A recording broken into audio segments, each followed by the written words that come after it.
Okay, we're live. Hi, everyone, and welcome back to Holy Humanist. As you can see, we have a very familiar face with us today.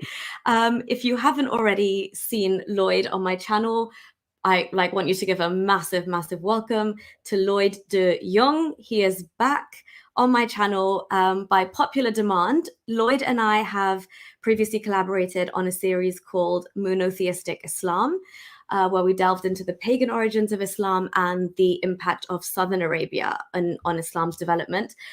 If you guys haven't seen that already, it's like a 6-part series. There's a few videos, shorter videos of snippets where we kind of go onto tangents and talk about things like Sufism and the occultist aspects of Islam, and also some really dark things from the Sharia, which is probably what got all of your your interest peaked for delving into Sharia in a lot more detail. Sharia is something that I have a personal vendetta with, so I'm more than happy to see elements of it that even, again, as I always say, as a lay ex-Muslim, I just know about the strictest punishments, the most barbaric punishments, I would say, hudud laws, all the laws that are skewed against women that come with Sharia, the inheritance laws, the fact that you can marry prepubescent girls, all of these things. But I have a feeling that this, for the purposes of this series, is the tip of the iceberg, and we're going to delve into a lot kind of deeper territory and perhaps potentially very, very dark territory. So disclaimer from the beginning, this is not Lloyd and I's views or anything. This is actual Sharia that we're going to show you from actual Islamic manuals. But yeah, Lloyd will guide us through all of that. So I just want to say, sorry guys, if you haven't already seen our monotheistic series, we've done a 6-part series. So you can go onto my channel and literally start from part 1 because it will make more sense that way, but they are all as juicy as each other. So yeah, do go ahead and check that out. And as usual, Lloyd's channel is in the description. And there is also a community post linking back to Lloyd's channel in which all of the sources for what we're about to talk about in this series can be found. So yeah, without further ado, if you haven't done so already, please go and subscribe to Lloyd's channel. He's doing fantastic work, which I'm sure he can tell us a little bit about as well. So Lloyd, I've chatted enough. Without further ado, welcome back. Thank you so, so much for being here and agreeing to do this on such short notice. It's a pleasure to have you here. And yeah, just how are you? It's been a hot minute since we last collabed like this. A lot going on, your life, my life. Yeah, but it's great to be back. Good to be on the channel again. Thank you for the privilege. Yeah, I've been on Jay Smith's channel on Fanda Films. I've done several shows. There are more coming, 4 more I think, coming out in the next 2 weeks. I've also recorded 14 shows with Al Fadi coming out over the next month or two. Okay, And I amazing. was featured on David Wood's channel recently as well. Wow, So congrats, things Lloyd. are looking up. What was that feature on David Witt's channel for? He created a poll. He said to his audience to recommend channels that they thought he should promote. Right? He wanted like the top 5 channels that he wanted to promote, and I was the smallest channel of the bunch with like 4,400 subs at the time. I've gained like 500 subs in the last week, roughly, since then. And I was tied for 5th place with a channel that has 18,000 subs. So I had, Wow. and of the top 25 channels, I was the smallest channel, but I was, in the top 5. So or top Wow. 4. So yeah, I was. Congrats, Lloyd. So a lot of people recommended me. And I'm not surprised, honestly. And that just goes to show, small channels are not any less like powerful in their message and in their content. And yours, I mean, I can just see it growing exponentially. But honestly, the work you're doing, I always say this, hats off. But yeah, Lloyd. So I just wanted to let people know as well. Lloyd and I can carry on a stream for like a good 2 hours. So we have decided that we will still go on tangents that we need to, and we will answer questions. So feel free to ask any questions as Lloyd is taking us through this journey. but we are going to be mindful of time and keep it to an hour and a half max. But if we can keep it even shorter, then we'll aim for that. So we're just going to kind of get stuck in straight away because we are mindful of time. And Lloyd is ahead of me in his time zone, so I do not want to keep him too long. But yeah, Lloyd, the floor is all yours. Yeah, thanks. So thank you to the audience for showing up. I appreciate it. And someone from Madrid commented, I was in Madrid 2 months ago. Awesome city. Spain is fantastic. Um, Spain is fantastic. Bianca. Bianca. Yeah, yeah. Awesome. The food, the culture, the flamenco was incredible. Oh, you're so. Incredible. Oh my gosh, I love I went flamenco. I'm yet to see it in Spain. I went to one of the top flamenco restaurants stages, and it mind blowing. My gosh, Oh my it God. incredible. I incredible. I don't know how else to say it. It's just amazing. So Oh yeah. my gosh, Lloyd, this is like it seems as magical as I expect it to be, just the way you're describing Oh yeah. it. If you do Wow. one thing in Spain, you do one thing in Madrid. Go to a top flamenco show. You will not Wow. regret it. It is an incredible art form, just amazing. Yeah, but onto the topic Definitely since on our my time list. is Okay. limited, Yes, and right. Thank you, yeah, Bianca, so and thank you everyone for being here. We'll get yeah. stuck in though now. Yeah. So very briefly, I'm South African. I lived in the Middle East for 11 years. I worked much of the time, the majority of the time, in security and national defense. So I was a civilian consultant. I was working with governments, law enforcement, the military, and industry to protect the borders, to protect critical national infrastructure, do what they call force protection, which is to protect military bases, military assets, basically to make sure that crazy jihadis don't kill people or blow things up. And it's Yeah. really easy to know if you've done your job because A, people don't die, and B, things don't get blown up. It's it's very easy to tell Yeah. if you got it wrong. Yeah. So so people should understand I don't come at this from an apologetics point of view. I come at this from that point of view. My job was to make sure people didn't die. So I Yeah. studied this. I was doing I decided to do counterterrorism, an online course, and when Raqqa fell, a lot of an archive of resources, the books that they were using in their seminary to teach all their soldiers, that was released. I got hold of this. I posted this on the forum, and I discovered certain Sharia manuals, and I started reading these, and I started posting these, and all hell broke loose, and I eventually got banned. Well, pretty much overnight.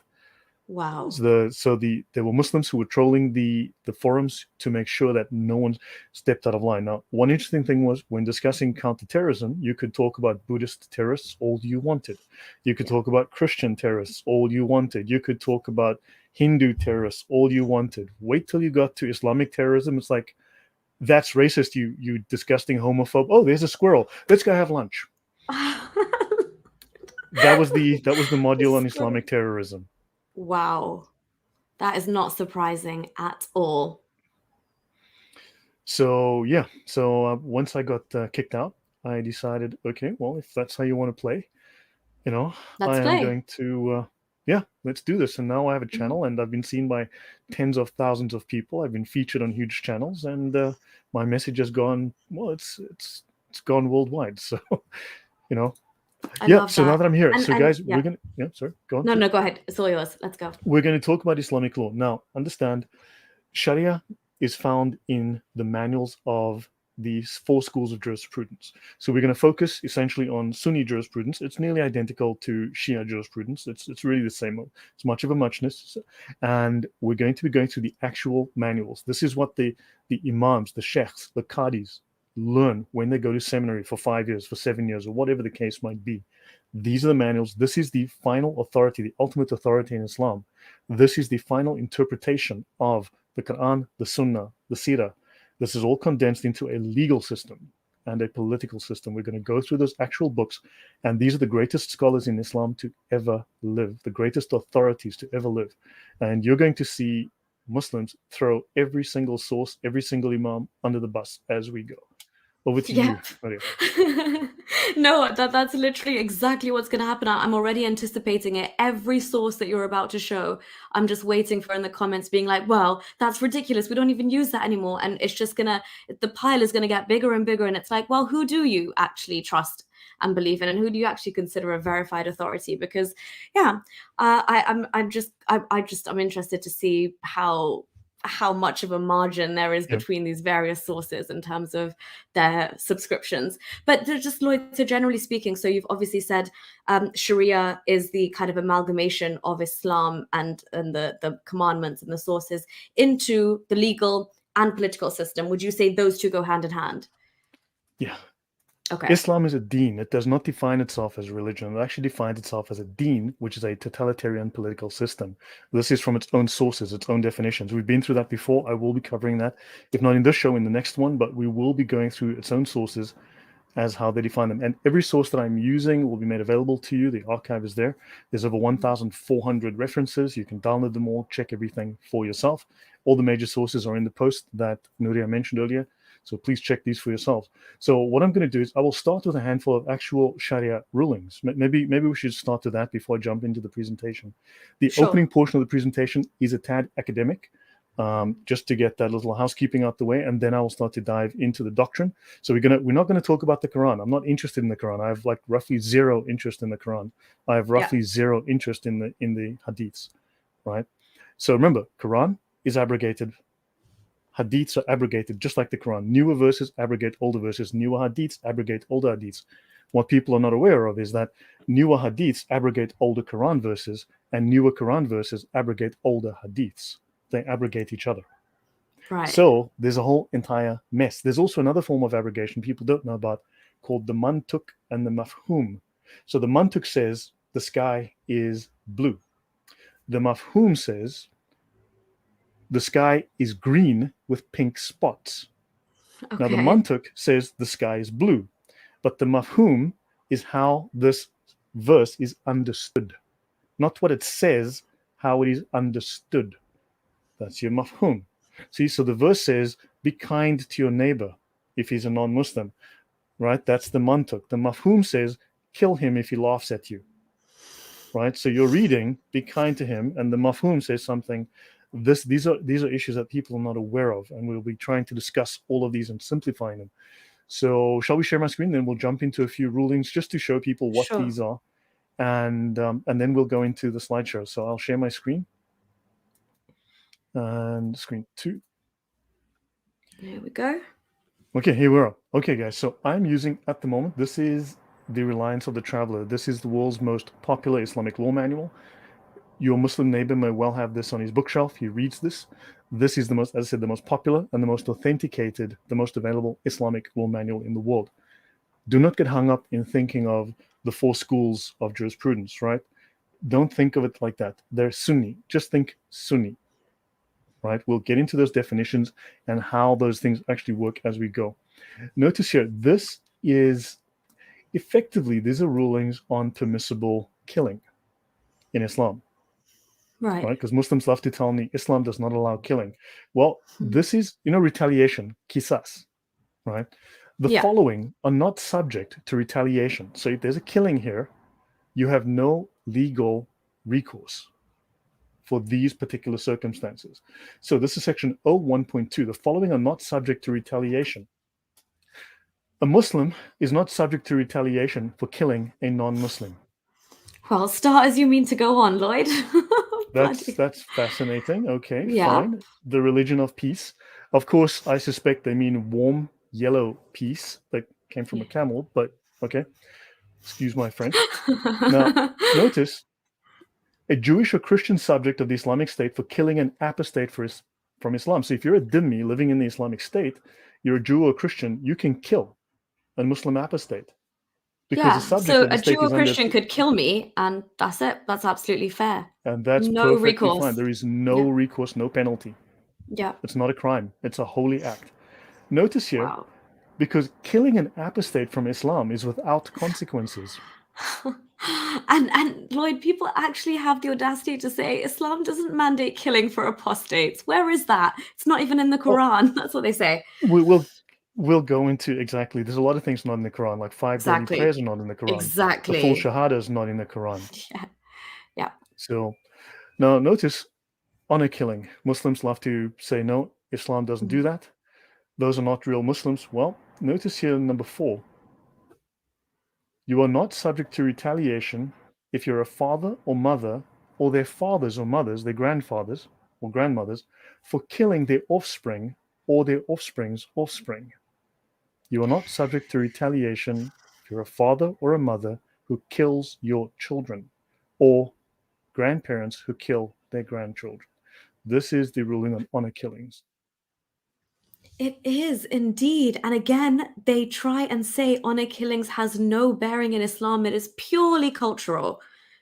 But here you have a clear description that Yeah, parents or grandparents can get away with killing their children. And a lot of the time yeah, in these honor killings, it is the parents sanctioning. What I know sometimes it's like a brother or somebody else that carries it out, but a lot of the times that the father and mother are very much on board with this. This is a very real phenomenon, but wow, to see it as plain as day in the reliance of the traveler like that makes things, oh my goodness. I mean, yeah, it's plain as day. yeah. So I'm going to do one small thing from here again. Yeah, So what people don't realize is that there is a certain particular fundamental doctrine in Islam. The single most fundamental doctrine in Islam is called commanding the right and forbidding the wrong. I'm not going to get into all the Arabic. Feel free to look that sure. up, but it's called commanding the right and forbidding the wrong. Okay. Notice here, within the index, you'll see the validity of following qualified scholarship. We will do that in the future, and you will learn the rank, the authority of the scholars, the actual authority structure. But this Right. here says commanding the right and forbidding the wrong. So I'm going to go to page 731 in the PDF, and we're going to look a little bit I just at think the it's index. We're not going to 713, Lloyd, maybe. I on the might be mistaken. in the document on the scan, but inside the PDF reader it's Oh, 731. oh, okay. So I use the PDF reader numbers because that's how you're going to be finding things within the PDF reader. Oh, okay. So Amazing. this is book Q, commanding the right and forbidding the wrong. An-nahy wal munkar, right? So to abbreviate it in the Arabic. So it is an obligation to command the right, and it is a communal obligation. This word, communal obligation, has a very specific legal meaning. I'm not going to go into that now. We will come to this in the future. Sure. But notice there are levels, right? There are levels of censure they speak of. Now, I want you to see this is the Sharia. This defines effectively the Great Commission. Now, if you look at Christianity, the Great Commission is to go forth into the world and and I think, oh, good grief, um, and spread the gospel to all men. Hmm. Right, that's the Great Commission within Christian doctrine. This is the single most important doctrine in Islam. Everything else hangs off this. Jihad is a subset of this, for instance, of commanding the right.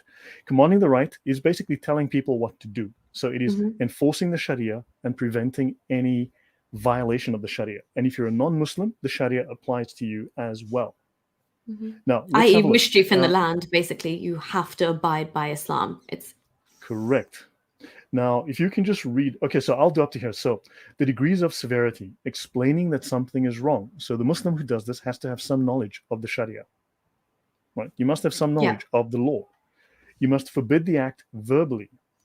Then you must censure with harsh words. Now, this includes verbal abuse. They use the term specifically revile, which is to speak to someone with hatred and abuse. All Oh right. my good. Can you read the rest for me, please, Nuria, from the green? Just read the rest. Righting the wrong by hand. Oh my Go on, please. goodness.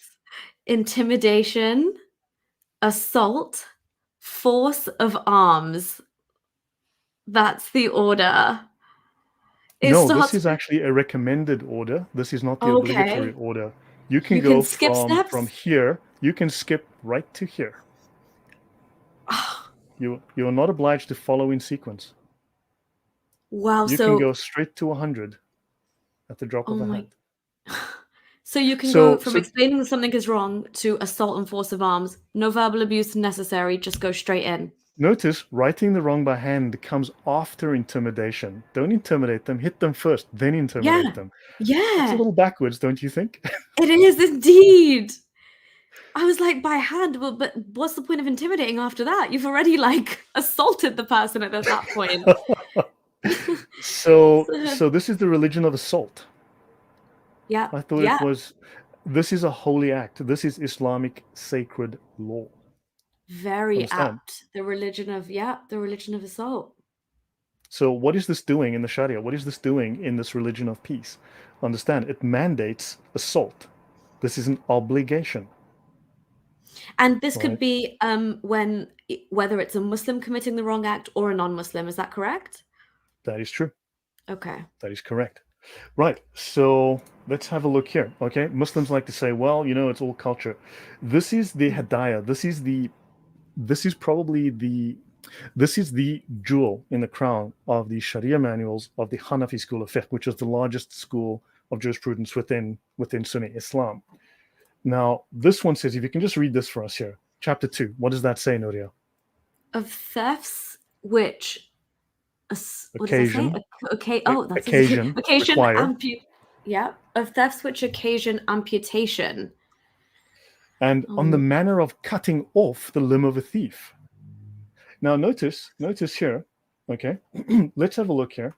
Let's continue within this book of Islamic law. This is a 1791 translation of a very old manual. This is the most highly respected. This is the largest Sharia manual that the imams will graduate on when they finish at seminary.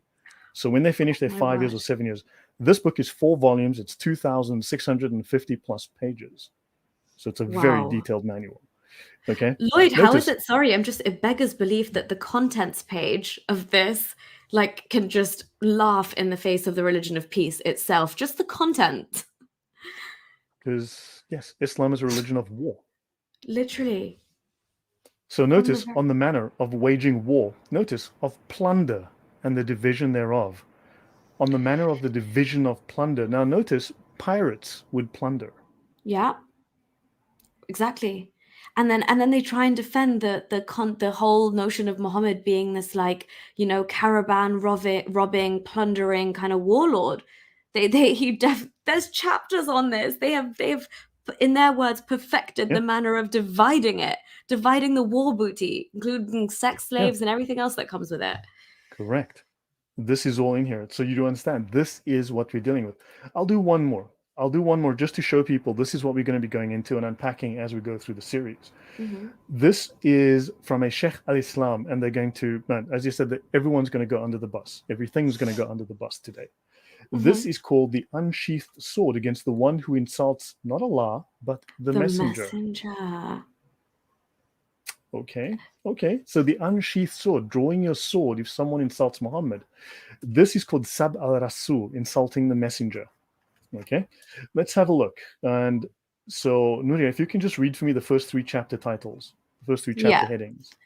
yeah. Let me just zoom Whoever, in a little bit here. Sorry. sure. Okay, just read those, please. So, whoever insults the Prophet is to be killed, whether they are Muslim or a disbeliever. The second Does that chapter say says, non-Muslims too? Is a disbeliever a non-Muslim?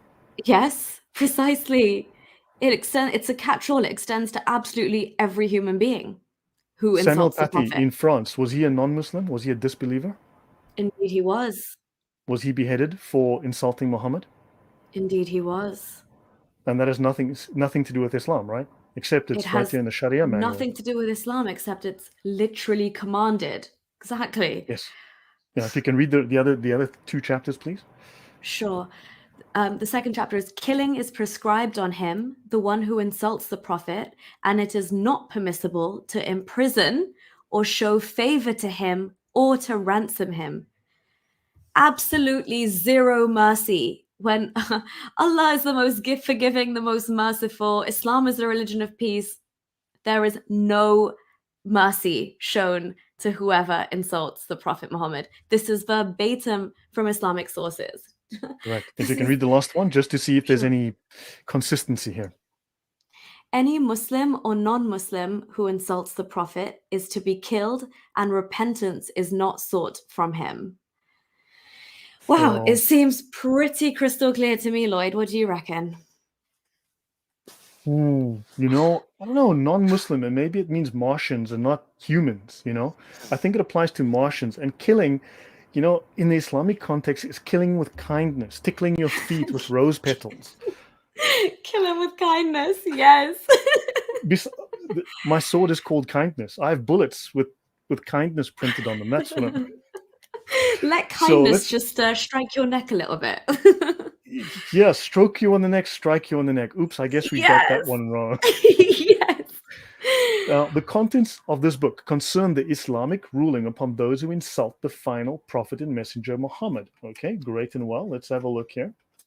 Okay, the objective of this work was to clarify the Islamic ruling on this subject, was to Wow. make it clear for anyone who wants to know. The first issue, the one who insults Muhammad, whether Muslim or a disbeliever, is to be killed. That they are to be killed even if they pay a protective tax in a Muslim state. So notice they make a distinction between dhimmis and non-Muslims who are not dhimmis. In other words, you're not in Muslim-occupied land, right? And then clarification of what constitutes insulting. Let's have a quick look at just the first page. I'm not going to go further. Sure. Whoever insults the Prophet is to be killed. This is the general view of the scholars. These are the scholars who founded the schools of fiqh. These are the top Islamic scholars to ever live. Of course, now we know that they've been replaced by the Muslim scholars in the YouTube comment section who now are the greatest Islamic scholars to Yep. ever live. Yep. And who changed their position on the daily. The scholars have consensus that whoever insults Muhammad is to be killed. Malik, Layth, Ahmad, Ishaq, and Ashafi also said this. The Muslims have unanimous agreement upon killing whoever insults the Prophet. It is the ruling that whoever insults other than Muhammad is to be lashed. So wait, hold on. You've got Muhammad, say something bad, criticize him, you're to be killed. There's another guy that Muhammad, oh my gosh, there's another guy above Muhammad. What's his name now again? Can you remember? Maybe Allah. Yeah, oh, you say something bad about him, you get a hiding. Yeah. Yeah. But the Lord of the Worlds, you say something bad, they give you a hiding, but say something bad about Muhammad, you die. You're done for. And this Exactly. consensus is And this, taken to be the consensus. Sorry, yeah? I was just going to say, Lloyd, that's exactly how you see it applied to the actual blasphemy laws in these Islamic countries, where the law specifically says for insulting Muhammad, the messenger of God, as opposed to insulting Allah. It's always Muhammad is given, like insulting him is mandates the higher punishment, always, which is it's right here. But yeah, sorry, continue this consensus. Go ahead. Yeah. So look, and I saw a comment from Harris Sultan in the comments. Understand Oh, that yeah. there's a lot of technicalities that I'm not going to go into right now in terms of the differences between the four schools and in terms of the similarities. There are more similarities than there are differences. Muslims love to play up the differences, which are irrelevant, and they want to overlook the similarities, which are major, right? This is the ijma, the consensus. So they've all agreed. Now, understand, there's what is called ikhtilaf. That's the word to define the differences, the doctrine of ikhtilaf. It's a very interesting doctrine, actually. That would be a talk on its own. It's actually fascinating stuff. Then you've got what they call azima and rukhsa. People talk about these are extremists. No, they are simply Muslims following azima. In other words, interpreting the doctrine strictly. Then you have rukhsa, which is leniency, dispensation, leniency, right? We don't quite have to follow. And in fact, sometimes the difference between azima and rukhsa are diametrically opposite. Literally diametrically opposite. In both cases, the Muslim earns reward from Allah because he is following doctrine to the letter, even though they are doing exactly opposite things. Azima, some Muslims must do this. Now, remember we saw earlier that there was this communal obligation. That communal obligation is called Fard al-Kifaya, okay? Communal obligation. Some Muslims must follow this doctrine that you see here to the letter. If they do not, Allah will abandon the Muslims and they will fall into the hellfire. They will then become corrupted and they will fall apart. Understand? And if they do not do this, then Allah will be angry with them. They will commit the sin of non-performance of the Sharia. So some Muslims must go onto London Bridge, stab tourists in the eye. They must do this, or the entire ummah will fall into sin. And they are doing this as a holy act to maintain the sanctity of the ummah. Hopefully that makes sense. So you've got this azima and rukhsa. Now, on the specific point that Harris Sultan raised, they can kill you on the spot. They don't have to wait 3 days. Now, in the Hanafi school, you can wait 3 days. You can wait up to 3 days. You can also wait 3 seconds and then behead him. You can wait 2 seconds. You can kill him without blinking. Understand, these are all within azima and rukhsa, that range of possible behaviors.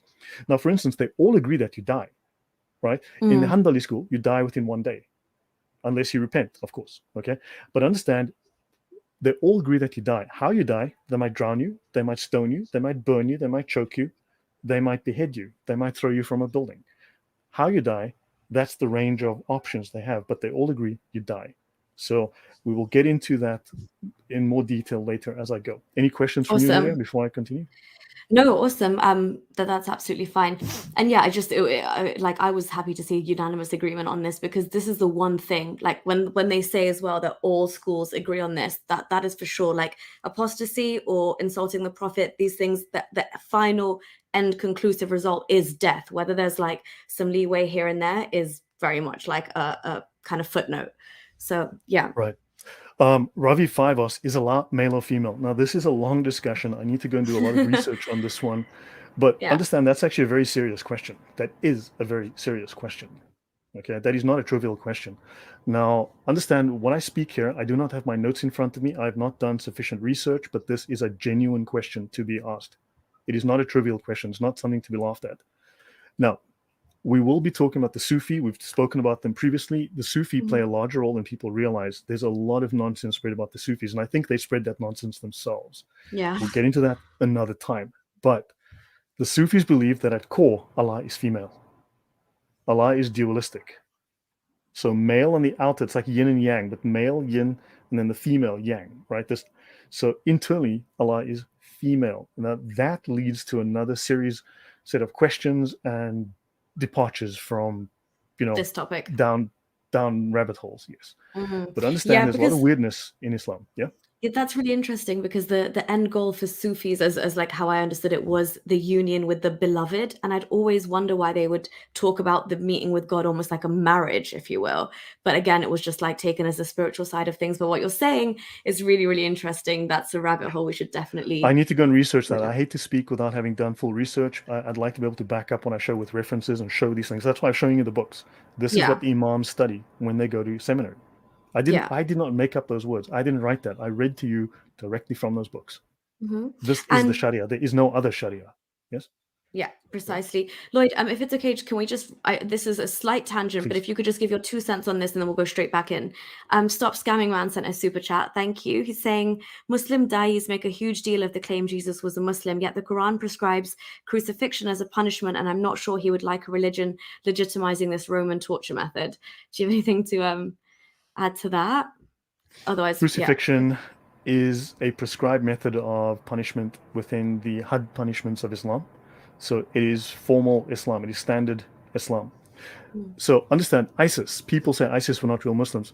When I looked at the books that ISIS were using, and Reliance of the Traveler is one of them, and we'll be going through that a lot. This is one of the books that we're reading. It's Orthodox Islam. It's standard Sunni Islam. It's not crazy Islam. It's not radical Islam. It's just normal. Your neighbor has it on his bookshelf. The same Yeah. rulings are in there that the radicals are following. So you look, Islam. Okay. Oh, let me try and answer this without. Islam has a very detailed doctrine of lying. Okay, let me make myself very clear. Islam has a very detailed, very specific doctrine of lying that teaches Muslims how to lie, who to lie to, when to lie, different kinds of lying. It is extremely detailed. Okay, lying is not only legal in Islam, it is obligatory. I repeat, lying is obligatory. We can go through that as we go through the series and we can cover that. But do understand, there's a lot more to that. It would take me at least 2 hours to go through the entire doctrine of lying and explain it. I mean, Yeah. 2 hours that includes questions and so on. But yes, it can be done. Yeah, So sure. they will lie. It's mandatory to lie. Okay, thank you. Lloyd, sorry, just last one and then we'll go and stop selling man. Thank you again for the super chat. If we can try and stay on Sharia today, all things Sharia, all questions Sharia will be answered for sure. But Stop Selling Man is saying, while Muslim apologists portray Aisha's marriage as normal in antiquity, the proto-gospel of James, available in English and lost scriptures itself, available on Audible, paints a very different picture. I don't know if you have anything to shed light on that, Lloyd. Um, I would not be able to uh, comment on that. since that topic has come up, I'm happy to jump into, I mean, I can skip the academic portion for a little while. I can go specifically into the topic of legal prepubescent sex in Islam. Should we just go there and just shock the audience for that, Nuria? Should I Let's do just it. go there? Let's do it.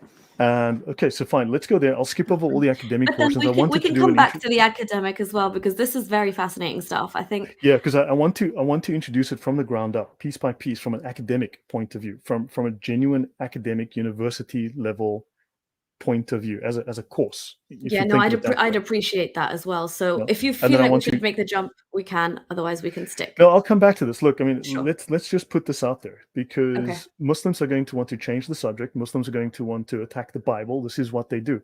That precedent was set in the 12th century, the early 12th century, by a man called Ibn al-Jabbar.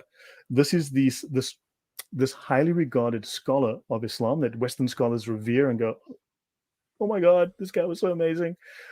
He's the guy that believed that this is the guy that believed that Emperor Constantine was the son of Pontius Pilate. Mm-hmm. Yeah. Okay, so let's just leave it at that. I mean, so Okay. Muslims are going to attack Saint Paul. They're going to go on about Mm. Saint Paul. Now, you must understand, I have a very lengthy series on Saint Paul, just a historical perspective on the Muslim scholars' writings on Saint Paul. And to be honest, it's hysterically funny. You'd laugh as you. It's so funny. Oh my God! These scholars are idiots. Idiots. I mean, it's the funniest comedy. It's just like you can't believe how bad their history is, how laughably stupid, and they can't agree on anything. You read it and it's hysterical. I've laughed some of it. You're just like, oh my God, this is funny, right? I have to check So this out. Yeah. it's one of the funniest things, man. I had a great time researching it. I was like, these people are stupid. Right? And it's passed down, and it's been like it's been out there for so long, probably unchallenged for ages. Exactly. So I go through the 8th to 14th century on the Islamic Wow. scholars on St. Paul, and it's Mm. hysterically funny. Look, it's history, Yeah. I mean, so it's hysterically funny, but it's a really interesting story. So let me, okay, guys. So what I'm going to do is I'm just going to jump ahead to slide number. Okay, let's go here. I will start here. So we're going to go through about 8 or 9 slides. Okay. So faith aside, assuming Islam is a faith, I mean, well, people do have faith in it. Okay, so granted, Mhm. people have faith in it. So faith aside, Islam is a religion of law. Muslims like to pretend that Christianity is a religion of law. Christianity is not a religion of law. Christianity espouses religious law. Sorry, no, moral law. My bad. Christianity espouses moral law. Jesus brought moral law.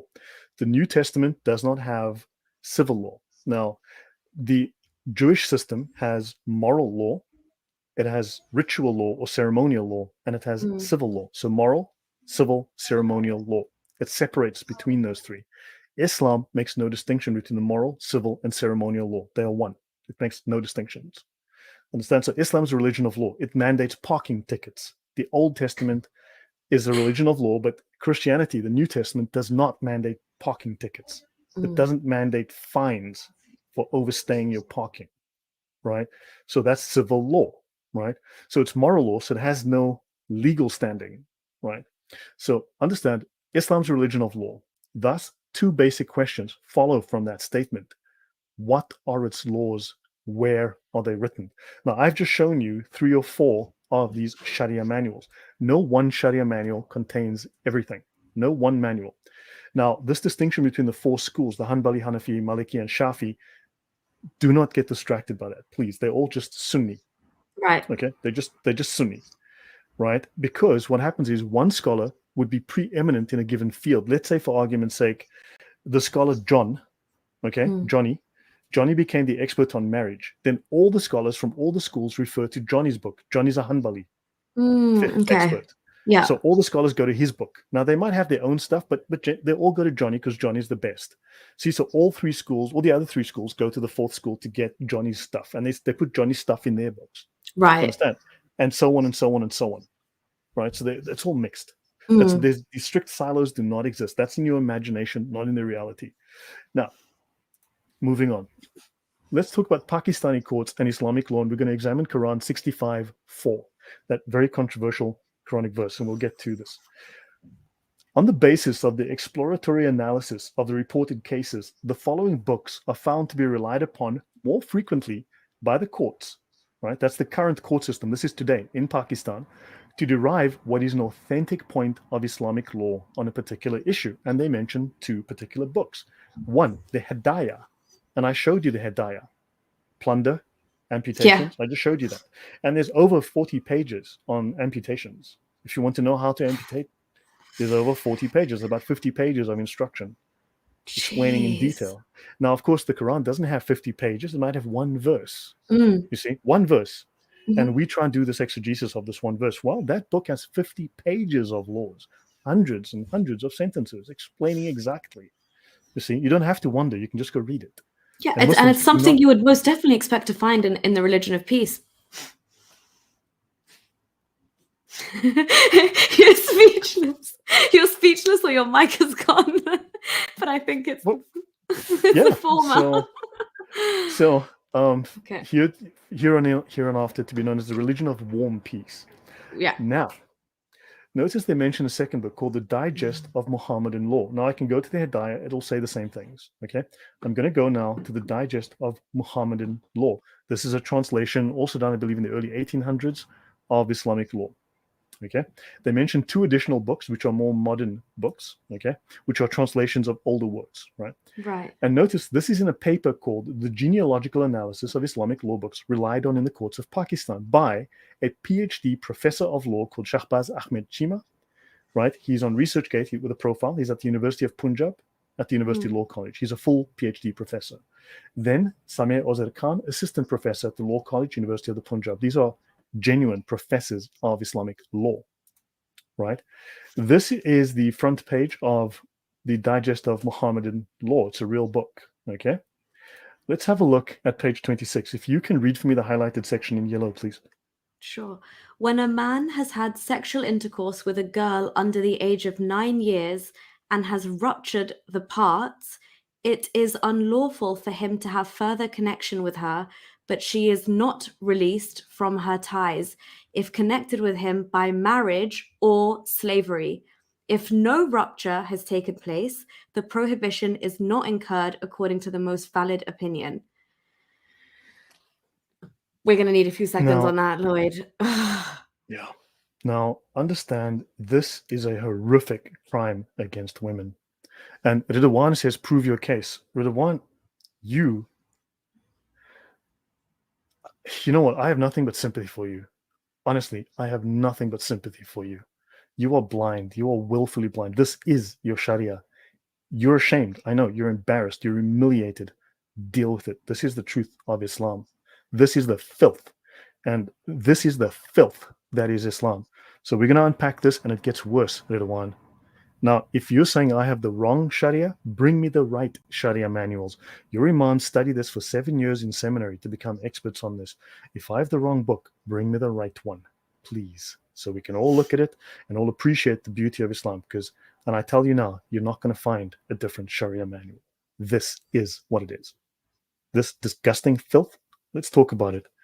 When a man has had sexual intercourse with a girl under the age of 9 years, and they're specifying under, right? And he has Mhm. ruptured the parts, it is unlawful for him to have further sex with her. But she's not released from her ties if connected by marriage or slavery, which means he can have sex with underage slave girls that he owns. Yeah. Understand, the Sharia is permanent. The Quran is abrogated. The Hadith are abrogated. The Sharia can never be abrogated. I will get into all of this in the next step. We've jumped ahead, but just, I will come back to all this and explain all of this in the future. So understand, when they say ruptured the parts, they mean this guy, this 40-year-old man, has had sex with a 3-month-old girl, 6-month-old girl, a 2-year-old, a 3-year-old, a 5-year-old, a whatever.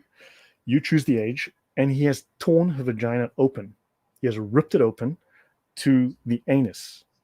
And what happens is fecal matter now pours into her vagina, and she's in excruciating pain from infection for the rest of her life. For the rest of her life. He has torn her vagina open, and this means horrific. It's called a fistula. Understand, this is absolutely disgusting. And it says here, if he does this and he does not destroy her vagina, the prohibition is not incurred according to the most valid opinion. Yeah. So if you don't ruin this girl's future, keep doing it. Go ahead. This is filthy. This is filthy. This is Islam. Okay, let's continue.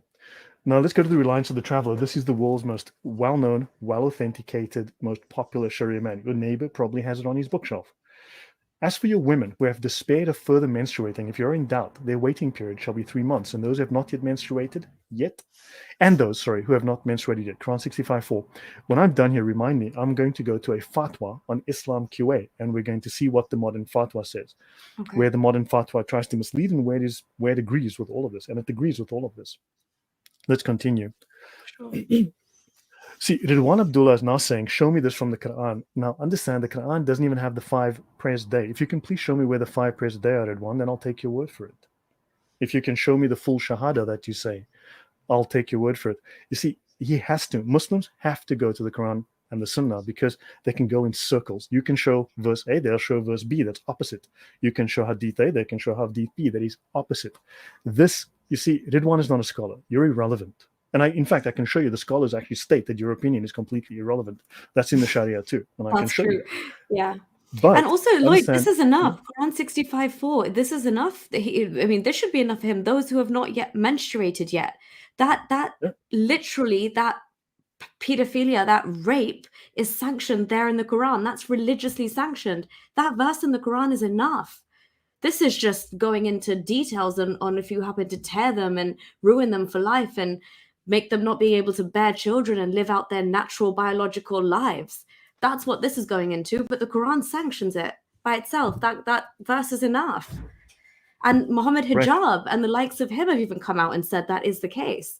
There is no lower limit on the age of a girl you can marry. Correct. So when we have a moment, I'm going to go. Okay, so hold on. Let me just bring this up. Well, Ridwan saying I can show you prayers from the Quran. You can't show 5. You're not interested in the Quran. You will, and yeah, and let's. So understand, we want to see what his scholars say. They always say, "Have you consulted a scholar?" Well, I consulted the scholar. This is what your scholars say. Later on, we're going to go through this. Notice here, this is okay. Let me start here and let me go back to what we just saw. Okay, this is Islam QA, the world's largest advice site for Muslims. Right, up to 400 million visits a month. Okay, why in Islam are you allowed to marry children of age, girls of age below 10 without their permission? And can you justify this ruling? And of course, the Imam on this website says, marrying a young girl before she reaches the age of adolescence is permitted in the Sharia. There was scholarly consensus on this point. All of the mujtahids who founded the schools of fiqh that Ridwan believes. Can someone please time Ridwan up and just shut him up? Could you just time him out, please? Just, I could do seriously. that. Yeah. Just please do that. Just shut him up for a minute so that he can pay attention. So the Imam said, marrying a young girl before she reaches the age of adolescence is permitted in Sharia. There was scholarly consensus on this point. All the Imams agree. And those of your women as have passed the age of monthly courses, for them, the iddah, the prescribed period, if you have doubt, is 3 months. And for those who have no courses, i.e., they are still immature, he clarifies here, their period is 3 months likewise. In Quran 65:4, he specifies they are immature, they are prepubescent. Yeah. A girl who does not have periods because she's young and has not yet reached puberty, 3 months, this clearly indicates that Allah has made this a valid marriage. Wow. Prepubescent marriage is valid. It is legal. Allah has made it a valid marriage, by the way. Allah and of himself. Course, here yes, correct. Notice they quote here Da'if Bukhari and Da'if Muslim. Okay, the Prophet married Aisha when she was 6. He consummated the marriage when she was 9. Aisha, he married her when she was 6 years old and consummated when she was 9. That's in Da'if Bukhari and Da'if Muslim. Yeah. Now, okay, it goes on.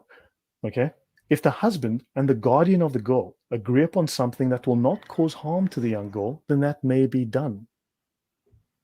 In other words, if you don't think you're going to rip her open, go for it. Go for it. Abu Ubaid says that once a girl reaches the age of 9, then the marriage may be consummated without her consent. So rape her. Go ahead and rape her.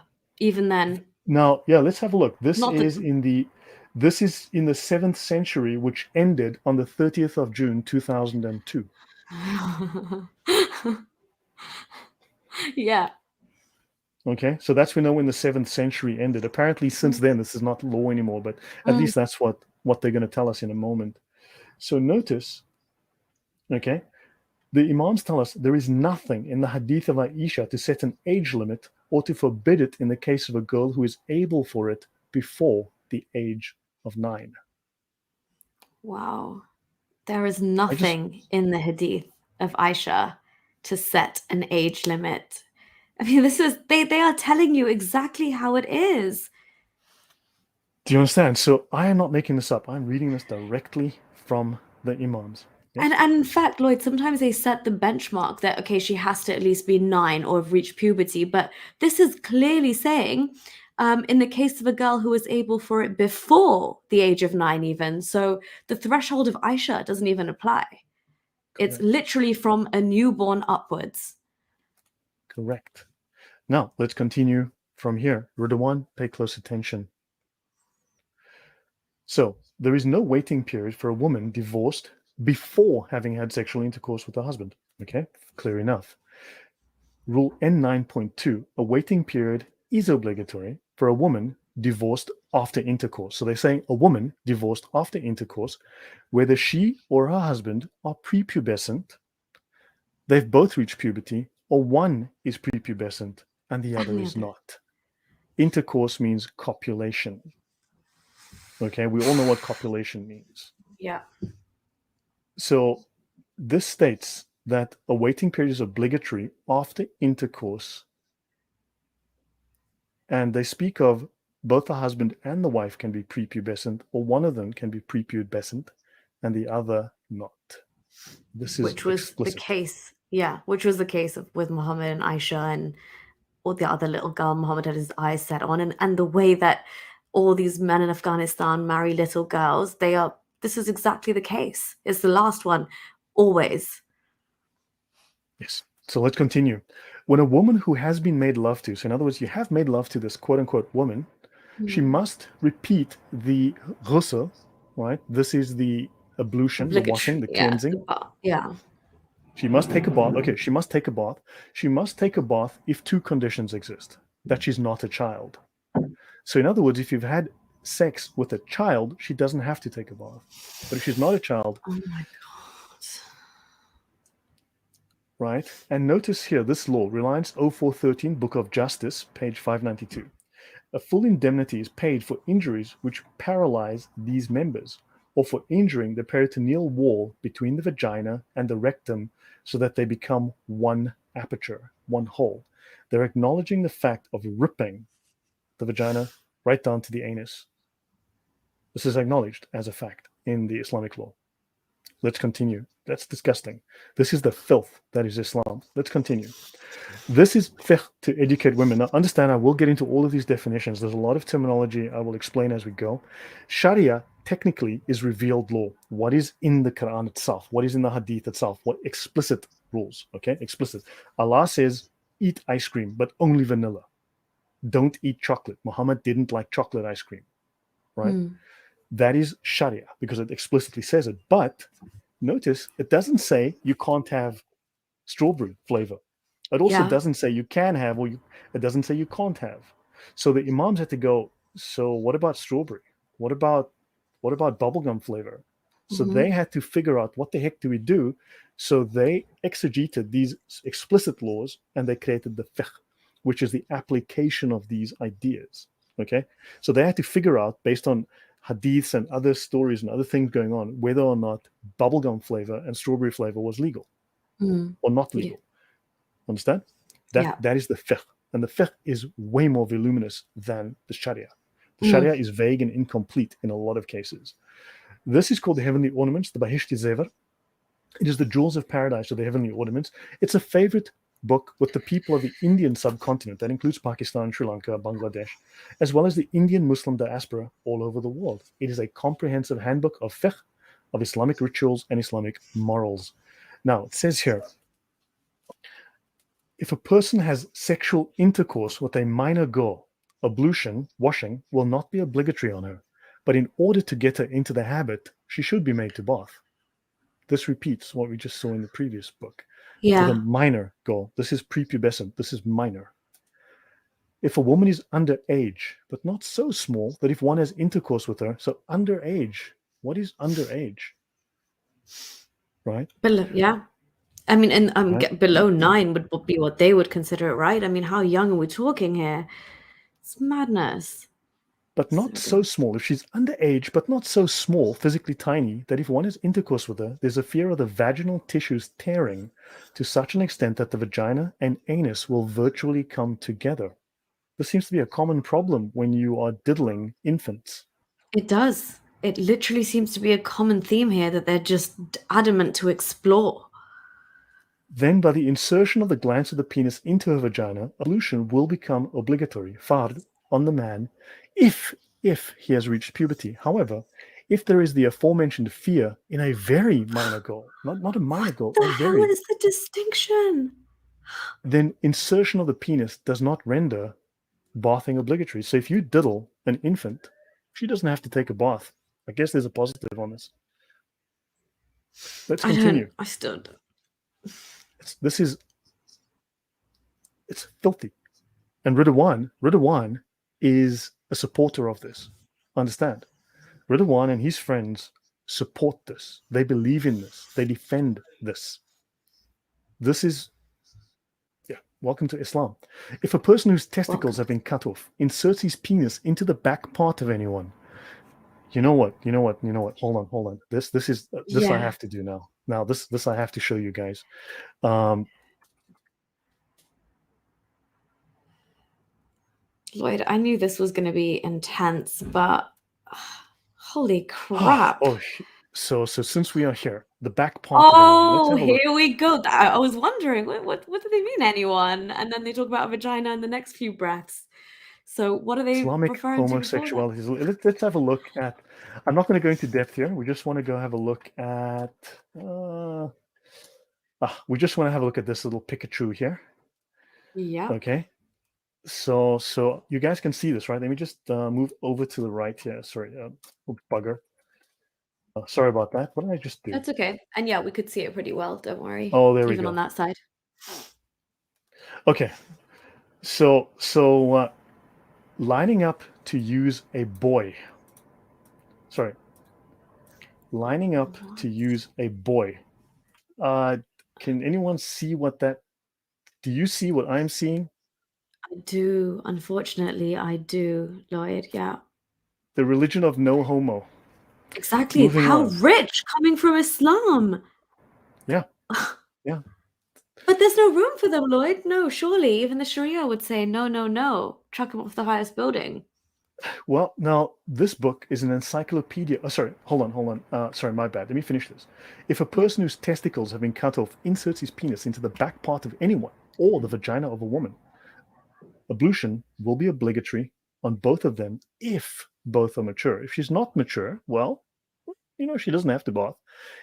Alternatively, it will be obligatory only on the one who is mature. So, in other words, if you're diddling a girl who's not, all of these Sharia manuals say the very same thing. There is no Sharia manual that says anything else. They all say the same. And in Yeah. fact, young boys are equally game for older women, technically. Okay? Now, this book is an encyclopedia of Islam dealing in a very simple way with the tenets and principles to practice in day to day life. Yes, Pakistan is the world's second largest Islamic nation. And when I showed this to a couple of Muslims, the one said Pakistanis are not real Muslims. And the other, a Yeah. Pakistani by the name of Safraz Hussain, that everybody knows, said Pakistanis are crazy and they're not doing Islam right. I don't believe in I'm Pakistani Islam. pretty Sorry? sure Pakistani. Oh, I'm pretty sure he is Pakistani himself. So Ridwan says, I'm speaking from I people's can. opinions. This is Would the you like me opinions of to the time him? Would you scholars. like me to? Please time him out again. He Yeah, I deserves saw it. that. So understand, Ridwan is Yeah, let's blind, do it. and Muslims, unfortunately, we will get into that, but it is illegal.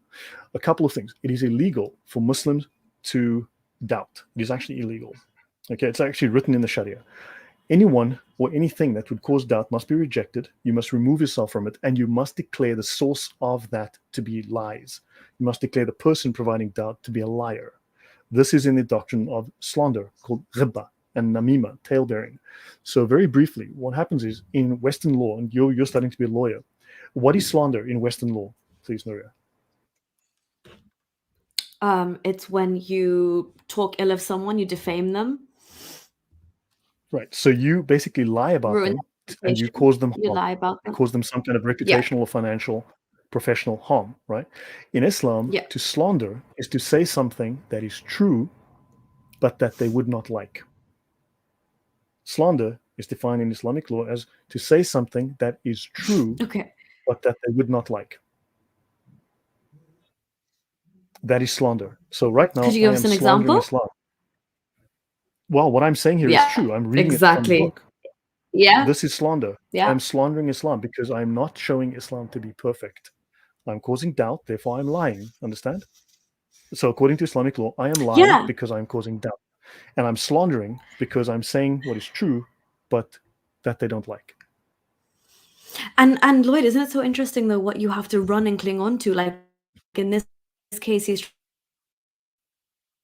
So you're breaking up, Nuria. Can you just say that again?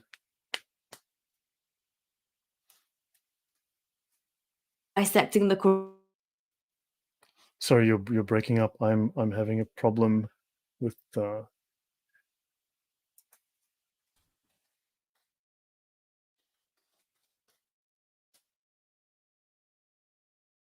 you guys also having a problem with Nuria's connection? I'm having a problem with the link to Nuria.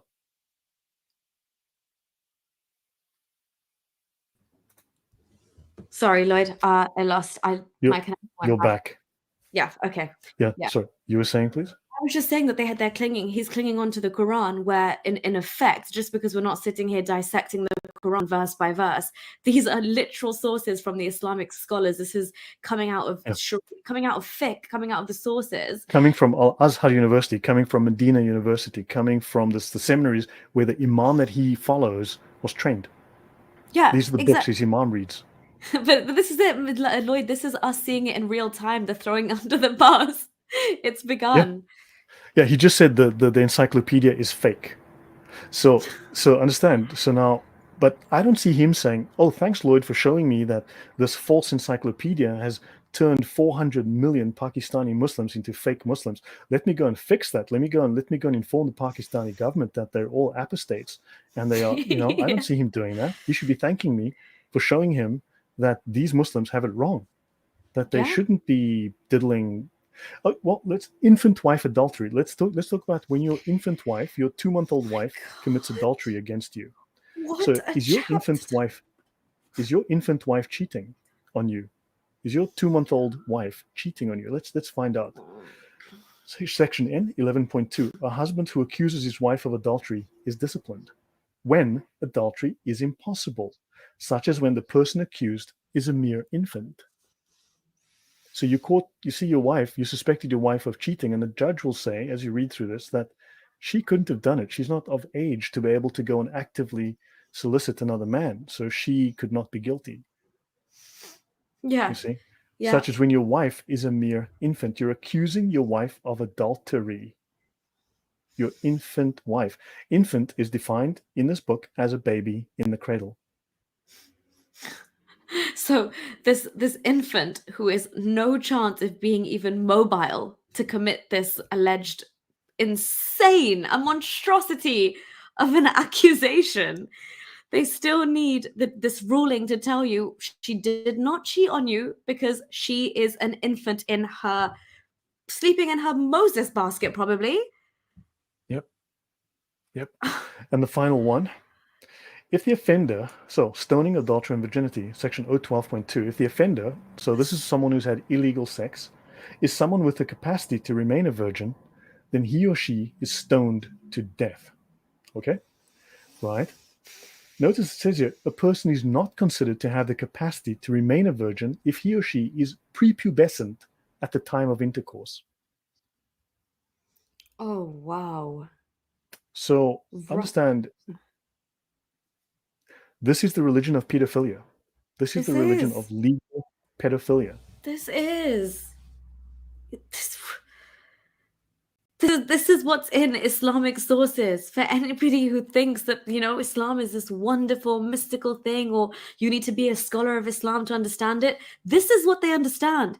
This is what they spend years researching and coming up with and deciding on this is what is carried on to this day. This kind of stuff, the stuff here that is making your skin crawl right now as Lloyd's reading it, as I'm hearing it, as you're all hearing it in the chat. This is what is the content of those libraries of Islamic sources. This is the worth of those books, telling you when and what kind of baby should have a bath after it's been raped by somebody that's old enough to be their grandfather, what you're doing if you're tearing the vagina and the oh my goodness, this is it.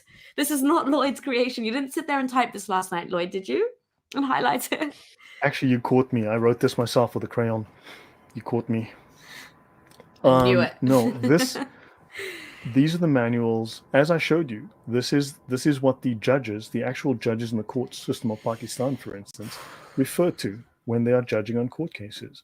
These are in use in the court system in Pakistan. I understand we don't have a full caliphate, except in Afghanistan under the Taliban.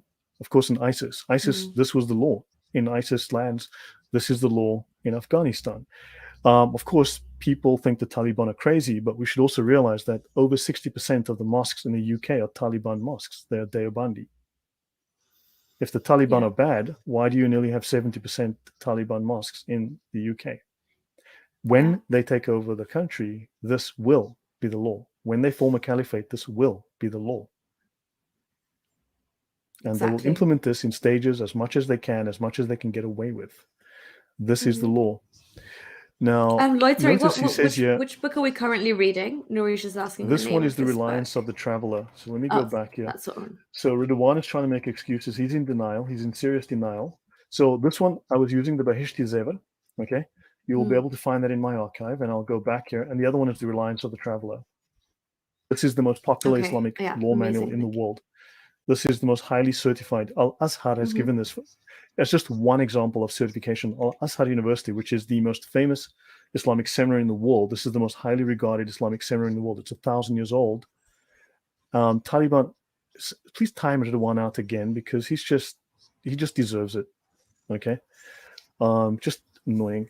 But understand that I can block him. Hold on. Well, we'll finish in a couple of minutes, so I think it won't be very long. But understand that I just think that bad behavior shouldn't be rewarded. So he needs to just listen, because at no point am I lying. I am presenting. This book is endorsed by Al-Azhar University, the world's most famous, the world's most authentic, the world's most prestigious Islamic seminary. This is the highest Islamic training school in the world. So Nuria, your thoughts on that? Because this is from Al-Azhar. I can show you the endorsement from Al-Azhar. In fact, I will do so right now. Your thoughts, please. Yeah, sure. No, I know you've actually done it before. So I just wanted to comment on the Beheshti Zever. I think I commented last time when you showed it as well, that book is so, as you rightly mentioned, it's so infamous in the subcontinent, especially in India, Pakistan, places like that, to the extent where women are actually gifted that book as they get married. If they know what the hell is inside the contents of that book is a different story entirely. But that's honestly what you were given as a new wife, to be a good, obedient Muslim wife and perform your duties. That's the manual. That's the book handed to you. Also, Nuri, thank you so much for your super sticker. And just while we're here, Siraj Kamal as well. Thank you so much for your support. He's saying, Nuria, Lloyd, I support the type of work you do. I agree with you 100% in almost everything that you say about Islam, Sharia, etc. Well, I'm glad. Thank you so much. And I hope you're enjoying this stream today. Lloyd, we're at 1:08, but I think you need to finish up these points and then we can kind of wind down. So this is there are numerous endorsements of this book, certifications from very highly regarded Islamic muftis and Islamic centers around the world, right, to endorse the translation of this very, very famous, the world's most famous Islamic law manual. Right? So this is from Al-Azhar University in Egypt. And of course, they just suddenly became not real Muslims. We certify that the above-mentioned translation corresponds to the Arabic original and conforms to the practice and faith of the Orthodox Sunni community, the Al-Sunnah wal Jama'ah. There is no objection to printing and circulating it. So according to the world's most prestigious Islamic seminary, that turns out thousands of imams every year, that turns out the most famous, most highly trained imams on earth in the Sunni community, they state that this is perfectly legitimate Islamic law.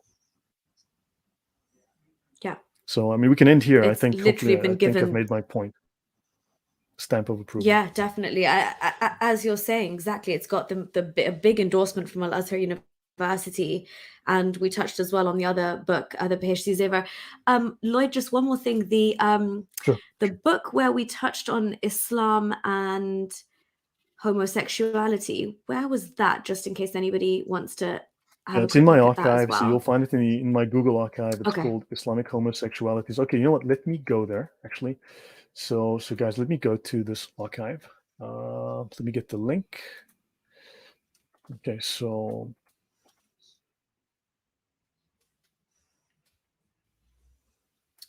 Yeah, somebody did ask that question. I can't find your question now, but this is exactly what Lloyd is talking no, about now. agreed, granted. So if you go to, so this is the link that Nuria has placed in the comments. Okay, I'm going to click on read more. Okay, this is my community post, right? And you can download a copy of Reliance of the Traveler from 2 different links. This is my full archive. I'm going to open this. You can get the Hidayah here, right? And numerous other sources that I will be using. The Digest of Mohammedan Law that I quoted earlier, I'm just going to click on that. This is showing here now. This is the Digest of Mohammedan Law by Neil Bailey, and you can download it by clicking over here. So that'll take a moment to download. This is my full archive, okay? And you can go to Islam, all right? And if you're logged in to your Google account, you can then search. You can do a search, okay? So if you're logged into your Google account, you can do a full search and you can find the necessary books here. So you can go down in the Islam folder, you can go to the Sharia law folder, and you can find all of the necessary books here, right? And the Islamic homosexualities, you should find somewhere here. Here we Islamic it's here somewhere. Look, just log into your Google account and you'll find it somewhere here. I'm not logged in, so therefore I can't do a search right now. It's in Polish because I Sure, live no in Poland, worries. of course. Yeah. Okay, so Google just And has this is defaulted to the Polish. link, guys. It's in the chat. This is what Lloyd is talking about. If you go to this link, it's also in the description of this video. You'll see a line saying this is the link to Lloyd's archive. So yeah, it's in the chat and the This description. is the And then Neil just Bailey follow book. Lloyd's. So everything that I'm showing you, you'll be able to download and view for yourself and read it for yourself. And so this is the Neil Bailey book that I quoted earlier. It's all here. The links are all there. So you'll be able to find the Bahishti Zever. You can download it here on this link. If it disappears from this link, it is in my archive, right? Mm-hmm. I used to have a separate archive, but it was deleted one day. I remember it's a couple of weeks back. It just disappeared one day. Yeah. The company that I was, so I had to go and the one I showed about killing people who insult Muhammad, that's here. So that's this one here, Sabal Rasul. So you'll be able to find everything here. So hopefully this was enlightening. So guys, what did you learn from this session today? This is the Sharia. I challenge the Muslims, bring me the proper Sharia if I got the wrong one. Okay? Yeah. Bring me the right book. Show me the page. Give me the full citation. Don't tell me, oh, but in the Christian church, they've been diddling boys' bums for 8. You know what? That is a violation of Western law. It's a violation of Christian doctrine. Whereas in Islam, that's actually legal. It's legal. Allah mandated. It's good. See, Allah mandates a lot of questionable things, and I think we're going to see more and more how abhorrent the moral structure or rulings of Islam are. Because I knew this was going to be insane, but I think today you've just started us off with a bang because we went straight into what we knew was some of the worst elements, but we just had to go there. Obviously, we were slightly provoked as well, and it had to be done. But obviously this was the first part, so we did kind of just we wanted to show the kind of things that we are we're in for a lot more of this. But again, as Lloyd said earlier, we do kind of want to come at this in a very structured way. So in the next session, we're probably going to look into the academic side of things as well, and this kind of stuff will be coming up constantly. Make no mistake about it. And just real quick as well before Lloyd says his final bit, and Lloyd, show off everything you're doing to us, please. Nuri, thank you so much for your super chat as well. You are also a mod of this channel now, so enjoy. And yeah, thank you so much for being such a great support. Nuri saying, thank you guys. Lloyd actually digs deep into Islam, and every time we get to learn something new and disgusting from this cult. Yeah, most definitely, exactly. Lloyd, thank you so much for all the knowledge you bring us and how sick you make us feel inside. Sorry about that, man. I needed to share this because, man, it's hard to hold it yourself. I've told you before, I have read this material, I'm reading this material, and I've sat here dumbstruck. I've sat here wanting to cry, reading Yeah. this, just disgusted at this, just angry, wanting to scream. Like this cannot be true. I cannot be reading this. Someone actually, an adult, an educated adult, wrote this and made it law. And numerous people sat around and like unanimously decided this was the Good final verdict. This stuff. should, yeah, this is it. This is God's way. This is the way God wants us to live. This is timeless. This is eternal. This is the last powerful message to mankind. This kind of nonsense. Yeah, exactly. And so, look, Muslims are going to be in denial. It's shocking for them. Many of them do know this, and they may be lying, and others might be ignorant, and they will be shocked. This is the Sharia. There is no other Sharia. I don't know what else to say. No, I So, think you've made that very, very clear to us. And also, Lloyd, what you've got in terms of your archive and what you're sharing with my audience and the wider world out there on YouTube, these kind of documents, I don't know how I would have ever got my hands on them. So thank you, because you honestly give us insights into areas of Islam where Muslims, like the one we encountered today, would always just kind of like, make us turn a blind eye to it. But you've got the backing, you've got the sources, you've got what Islam agrees on, and you're showing us that. And there's no two ways about that it's basically what you see is what you get, and that is the ugliest manifestation of Islam that we see, as you said, when Islam is in its full power, in its theocracy, like in Afghanistan. You actually see manifestations of the commands that we've read today. You see it all play out. This is not some benign thing. This is actually them following the yeah. rules that they are meant to follow, as you mentioned earlier. Do you remember when Mufti Abu Layth, when he said something about Palestine and a group of like 10, 15, 20 guys broke into his house, terrorized his wife and child? Do you remember that incident recently? Oh, you've broken up again, Nuria.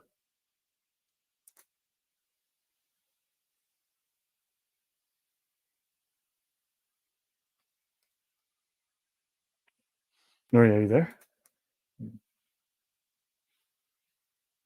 So yeah, guys, just let me know in the comments if you can hear my voice. Just drop a 1 in the comment if you can hear me. I've lost connection with Nuria again. Yeah, I'm so sorry, Lloyd. I don't know Oh, you're what's back. happening You're back. today. Yeah. Yeah, So yeah. Any final any comment. final Remember, words you want to say, Lloyd, to wrap this up? Yeah. do you remember Mufti Abu Layth? He said something apparently that upset some Palestinians or said something about Palestine, and a group of people, a group of men broke into his house. Do you remember that? Yeah. They broke into his house, they broke down his door, and they terrorized his wife and child, smashed his furniture. Remember, I showed the commanding the right and forbidding the wrong, which included assault, intimidation, force of arms. Now, part of Yes. that includes forming a gang and then forming an armed gang. And if someone does something that you think is against the Sharia, one of the laws you'll see there explicitly states you may enter his property, you may enter his house, and you So may you exact can justice on him. trespass, form a mob and trespass. Mob Correct. It's violence fully is legal. It's sanctioned. 100% legal. It's 100% legal. It's holy. That is holiness. To break into someone's house and beat them, break Wow. their possessions, is perfectly holy and legal. And that's in commanding the right, forbidding the wrong. So what happened to Mufti Abu Layth is perfectly standard Sunni Islam. Wow. That, I mean, yeah, in the bigger picture, I was just like, obviously, they are defending what they believe to be true, but Mhm. shit. Yeah. My connection is so bad today. I'm going to not talk anymore, Lloyd. Sorry. You get the final words and we can wrap this up. So, guys, yeah, please download the links, read this for yourself, share them with people. Understand this is the face of Islam that Muslims don't want you to see. This is why they want to talk about the Quran. This is why they want to talk about the Hadith. I'll tell you bluntly, in terms of the Sharia, the Hadith and the Quran are irrelevant. The Sharia is the final authority. The ijma, the consensus of the scholars, which is found within the fiqh, right? These Sharia manuals, let's just call it the Sharia manuals to simplify. That is the final authority in Islam. That is the final interpretation of everything Islam by their greatest scholars. And this is the schools of jurisprudence. This is what they all say. They agreed upon this. Thank you, Nuria.